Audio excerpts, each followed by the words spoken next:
दोस्तों, क्या आपके साथ कभी ऐसा हुआ है कि आप कोई भी काम करते हैं लेकिन उस काम के होने के बाद सब कुछ बिगड़ जाता है। आप कुछ काम करते हैं और आप ये सोचते हैं कि सब कुछ अच्छा होगा, कोई भी दिक्कत नहीं आएगी और आप उस काम को बड़े शिद्दत के साथ बहुत ही अच्छे से आप करते हैं, लेकिन अचानक से क्या होता है कि आपका वो काम कुछ दिनों के बाद बिगड़ जाता है और आप परेशान हो जाते हैं कि इतने सारे पैसे लगाकर या फिर कोई नया बिजनेस आपने खोला होगा, कुछ भी आपने नया किया होगा, अपना घर बनाया होगा या अपने बिजनेस में पैसा लगाया होगा, कुछ भी किया होगा कोई ऐसा काम, उसके बाद आपको उसमें कोई नुकसान हो जाता है या कोई दिक्कत हो जाती है और आप बाद में परेशान होते हैं और आप ये सोचते हैं कि ऐसा मेरे साथ क्यों हो गया है। तो ऐसा अक्सर बहुत सारे लोगों के साथ होता है। क्या आपके साथ भी ऐसा होता है या आपके साथ कभी ऐसा हुआ है?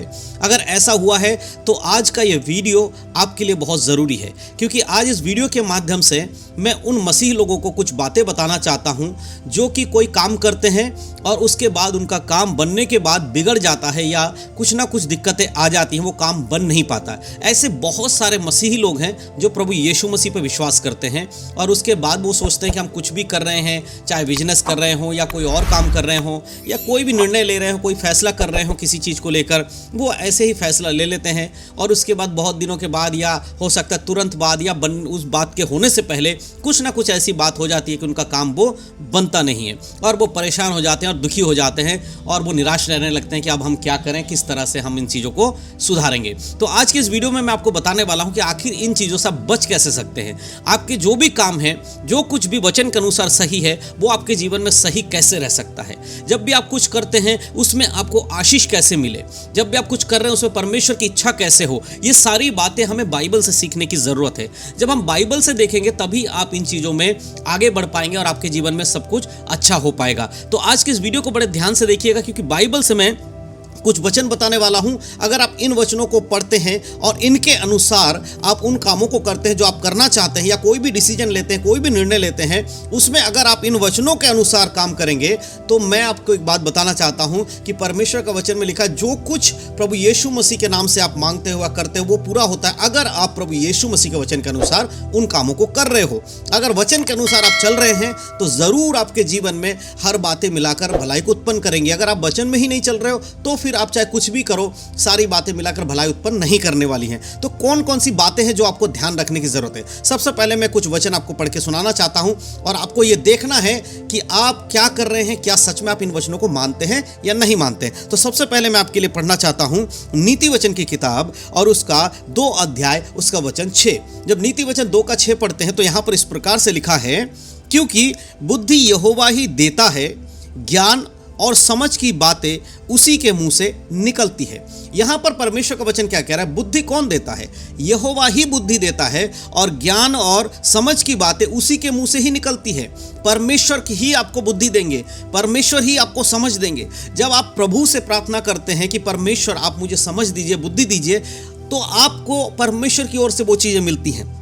कई बार ऐसा होता है, कुछ काम करने वाले हैं, किसी से कुछ बातें आपकी चल रही है, कोई बिजनेस करने या कुछ भी ऐसा कोई भी काम, चाहे आप अपने घर के परिवार के कोई निर्णय ले रहे हैं, पारिवारिक कोई निर्णय ले रहे हैं, कुछ भी ले रहे हैं, अगर आपके अंदर सही बुद्धि और ज्ञान नहीं है तो हो सकता है कि आप जो निर्णय लेंगे उसमें आप ठोकर खाएं या वो आपके लिए एक पछतावे का कारण बने। तो इसीलिए सबसे ज़रूरी है कि हमें परमेश्वर से बुद्धि प्राप्त करने की ज़रूरत है, क्योंकि बुद्धि कौन देता है? यहोवा ही देता है। तो जो व्यक्ति परमेश्वर पर विश्वास करेगा, यीशु मसीह पर विश्वास करेगा और अपने काम को करने से पहले प्रभु से बुद्धि मांगेगा, प्रभु उसको बुद्धि देंगे।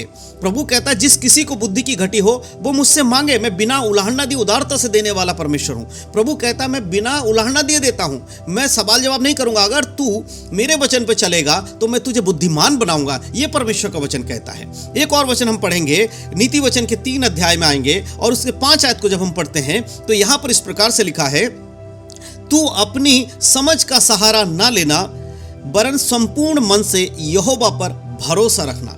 यहां प्रभु क्या कह रहे हैं? तू अपनी समझ का सहारा मत लेना, परंतु संपूर्ण मन से यहोवा पर भरोसा रखना, यहोवा के ऊपर अपने दृष्टि को बनाए रहना। बहुत सारे लोग यही तो करते हैं, विश्वासी हैं, अपने आप को विश्वासी कहते हैं, चर्च भी जाते हैं, प्रार्थना कर रहे हैं, बाइबल पढ़ रहे हैं, लेकिन जब भी घर में कोई काम या कोई डिसीजन लेने की बारी आती है तो खुद के बुद्धि के अनुसार काम करना शुरू करते हैं। हाँ, मुझे अच्छा लग रहा है, ये मेरे लिए फायदेमंद है, चलो मैं इस काम को कर लेता हूँ। हाँ, ये करने से मेरा ये फायदा हो जाएगा, इसको मैं करता हूँ, ये काम नहीं करूंगा तो ये नुकसान होगा। इस तरह से अपने विचार से बहुत सारी चीजों को लोग शुरू कर देते हैं। लेकिन यहाँ प्रभु क्या कह रहे हैं, जब तू मुझसे विश्वास करता, मुझ पर विश्वास करता है तो तुझे क्या करना चाहिए, अपनी समझ का सहारा नहीं लेना चाहिए, तुझे संपूर्ण मन से यहोवा पर भरोसा रखना चाहिए। जो व्यक्ति सारे कामों में कुछ भी काम करता है, अगर वो यहोवा पे भरोसा रखता है, उसकी बातों को सुनता है, परमेश्वर के वचन के अनुसार कामों को करता है, तो वो उन कामों में सफल होगा।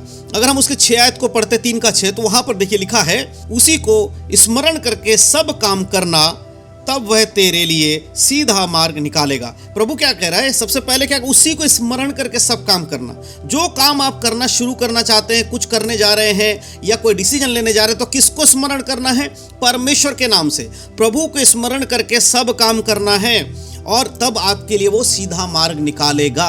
बहुत बार ऐसा ही तो होता है, आप कोई डिसीजन ले लेते हैं तो आपको बड़ा अच्छा लगता है कि अरे ये मैंने बहुत अच्छा डिसीजन ले लिया है, लेकिन आगे चलकर वही डिसीजन आपके लिए एक टेढ़ा मार्ग बन जाता है। उसकी वजह से आपको नुकसान होता है, उसकी वजह से आपको पछताना पड़ता है। हो सकता है कि आपके जीवन भर की मेहनत खराब हो जाती है, हो सकता है आपके जीवन भर की कमाई उसमें बर्बाद हो जाती है, हो सकता है कि आपका वो डिसीजन पूरी जिंदगी भर के लिए आपके लिए एक दर्द, एक नासूर बन जाता है, और आप जिंदगी भर पछताते रहते हैं कि पता नहीं मैंने डिसीजन क्यों ले लिया। इसीलिए जब भी आप कोई डिसीजन लेते हैं, जब भी आप कोई काम करते हैं, तो यहोवा को स्मरण करिए। क्या स्मरण करें कि बुद्धि कौन देता है, परमेश्वर देता है। क्या करना है, सारे काम करने के लिए अपनी समझ का सहारा नहीं, परमेश्वर का सहारा लेना है। जब आप इन बातों को याद रखेंगे और यहोवा को स्मरण करेंगे, प्रभु मैं अब आपके पास आया हूं, मैं ये काम करना चाहता हूं, मैं इस बिजनेस को करना चाहता हूं, या मैं इस घर को बनाना चाहता हूं, मेरे परिवार में ये दिक्कत है, प्रभु इन चीजों को मैं सुधारना चाहता हूं, प्रभु आप मेरी मदद कीजिए, पवित्र आत्मा आप हमारी सहायता कीजिए, आप हमारे सहायक, हमारी मदद कीजिए पवित्र आत्मा। जब आप इस प्रकार से प्रार्थना करते हैं और विषय को रखते हैं परमेश्वर के सामने, तो प्रभु कहता मैं तेरे लिए सीधा मार्ग निकालूंगा। आपके उन मार्गों को परमेश्वर सीधा कर देगा। आपके जीवन में अगर कोई परेशानी शैतान लेकर आता, आपके डिसीजन में कोई गड़बड़ी लाता है, आपको दुखी करना चाहता है, तो भी परमेश्वर कहता उस परेशानी में से भी मैं आपके लिए सीधा मार्ग निकाल दूंगा और कोई प्रॉब्लम तुझे आने नहीं दूंगा। इस बात को परमेश्वर यहां कह रहा है। इसीलिए जरूरी है कि हर एक व्यक्ति आज इन वचनों के अनुसार अपने आप को परखे। और साथ ही साथ 7 आयत में जब हम पढ़ते 3:7, वहां पर इस प्रकार लिखा है, अपनी दृष्टि में बुद्धिमान ना होना, यहोवा का भय मानना और बुराई से अलग रहना। इन सारी बातों को अगर आप अपने जीवन में चाहते हैं परमेश्वर की ओर से, तो सबसे पहली चीज अपनी बुद्धि में, अपनी दृष्टि में बुद्धिमान नहीं बनना है। बहुत सारे लोग लगता है कि हम तो बड़े बुद्धिमान हैं, भैया हमारे जैसा कोई नहीं है। नहीं, अपने जो दृष्टि में बुद्धिमान मत बनिए, परंतु यहोवा पर भरोसा रखना है, उसी पर भरोसा रख के उसका भय मानना है, परमेश्वर के भय में चलना है, और क्या करना है, बुराई से अलग रहना है। जो व्यक्ति खुद को प्रभु से बढ़कर या खुद के बुद्धि को प्रभु से बढ़कर नहीं समझता है, वो अपने आप को कमजोर समझता है प्रभु के सामने, और उसके बाद वो अगर अपने परमेश्वर पर भय रखता है, प्रभु का डर उसके अंदर है, कोई भी गलत काम करने से पहले प्रभु के वचन उसके अंदर आता है, उसको वचन से चुभता है कि मुझे काम नहीं करना चाहिए, और वो बुराई से परे रहता है, ऐसे व्यक्ति के जीवन में ही परमेश्वर की आशीषें होती हैं, ऐसे व्यक्ति के जीवन में ही प्रभु का कार्य दिखाई देता है।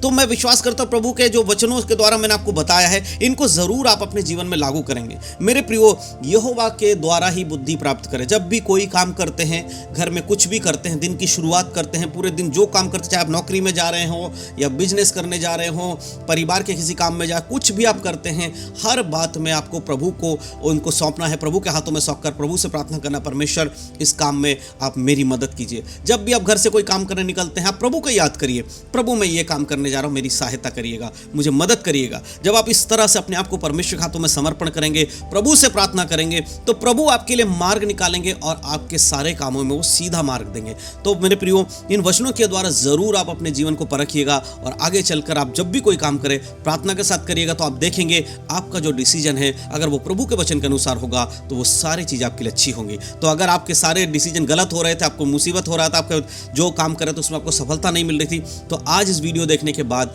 जरूर अपने आप को बदलिएगा, वचन के अनुसार चलिएगा, तो जरूर परमेश्वर आपके लिए सही मार्ग निकालेंगे।